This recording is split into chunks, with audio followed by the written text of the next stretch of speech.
Guys দেখেন বৃষ্টি হয়ে কি অবস্থা, ঘর দূরে রান্নাঘরে পানি। দেখেন কি অবস্থা হয়েছে, বৃষ্টির খালি শুধু পানি আর পানি। আর রান্নাঘরে ভিজা গেছে, রান্না করে আরে সব জলের তেমনটা ভিজা গেছে গো, কি যে রান্না করে সব।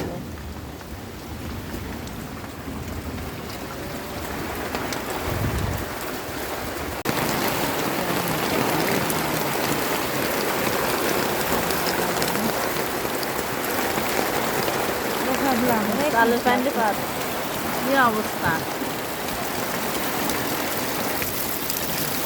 বর্ষার পানি যাইতেছে, বর্ষার পানি,